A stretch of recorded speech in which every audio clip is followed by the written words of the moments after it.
I remember being paralyzed and unable to move. And then these beings came in through the wall. I don't know how they did it, but they came in through the wall. The next thing I know is I just was so scared, and I didn't know why, that I just was trembling. I was like this. And I've woken up with the feeling that they weren't necessarily in my room, but somewhere in the house. And then they did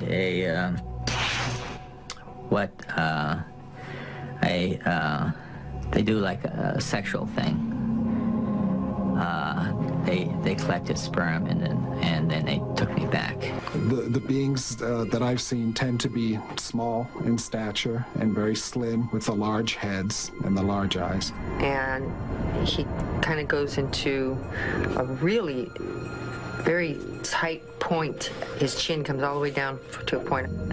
Yeah, and I looked right in front of me, and right in front was this gigantic craft. And then they lifted me out of the bed and took me up into their ship.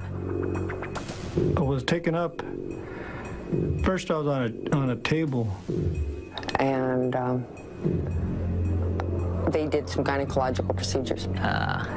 They do with you what they want to do. And you're kind of left there hanging. And you cope the best way you can. I think abductees are undergoing real experiences. These things are happening to them. Our conversation now we're about we got to see. A group of men and women is gathered at the Los Angeles home of hypnotherapist Yvonne Smith. Let me throw this out at all of you guys. I know when I worked with Alfonso. Among the members of the support group, Kathy, a graphic artist. I was more afraid of what I would remember each day. Like, oh God, please don't let me remember anything else. I was to the point where I didn't want to go out of the house, that I was that frightened.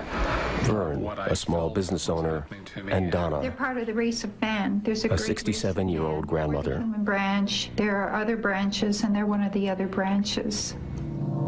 Despite their diverse backgrounds, these people all share a sincere belief that they have been abducted by beings from another world. And they are by no means alone. A Roper poll conducted in 1991 concluded that more than 4 million Americans were convinced that they have been abducted by aliens.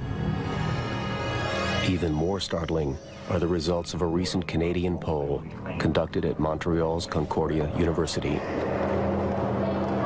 We recently conducted a survey, particularly amongst young students, in fact 17, 18, 19-year-olds, and we were quite surprised by the results.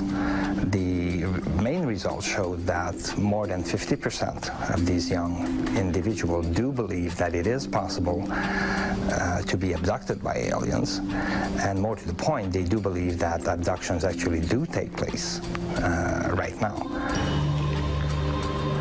And more than 80% of them believe that extraterrestrial are here. They're present, that you can see them.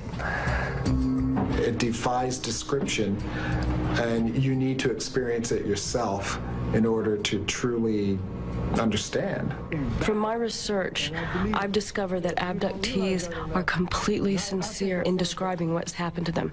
They experience these events as completely real.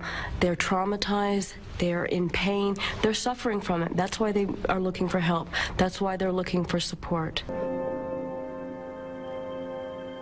The next phase is the idea of the benignly superior alien. They're physically frail, they're tinier, they don't have a lot of muscles, they have large heads, they're super intelligent, very large brains, they have mental telepathy, they're able to control people with their minds, so they're superior beings who have some kind of inimical purpose. They're going to alter the human race, and they're going to guide our evolution, either negatively or positively. Well, it was very similar to the time that they took that triangular-shaped rod and they jabbed it into my stomach. That really hurt a lot. Jesse Long is not alone when he claims to have physical marks and scars as a result of alien experiments. And then they put a tube down my throat and sucked all of it out as much as they could through my mouth. These people did not go to bed with these marks. These came up overnight. And sometimes they last for several days or weeks, and sometimes they disappear that same day. So I always urge my clients to take pictures of these things, and I present it in my talk.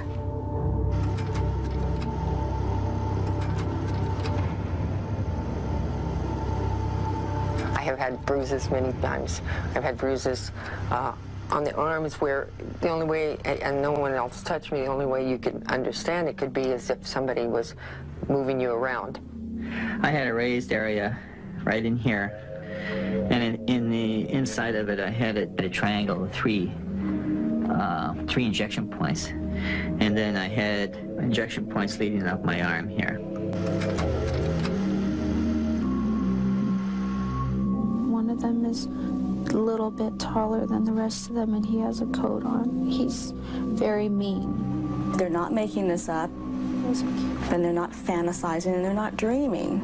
Something in their past happened to them that they cannot explain, they don't understand. I'm feeling cold again. And these skeptics who like to generalize everything, that they're all dreaming, it's all sleep paralysis, and it's all fantasy. I wonder how many cases they've studied. I used to get frustrated that people didn't take me serious, that what was happening to me they didn't believe. But I know, and I know for myself what happened. I don't ever pretend to know the reasons for something that I don't understand. In my point of view, our view of reality is 1 inch on the TV screen of reality. I just hope it just doesn't happen again. That's just,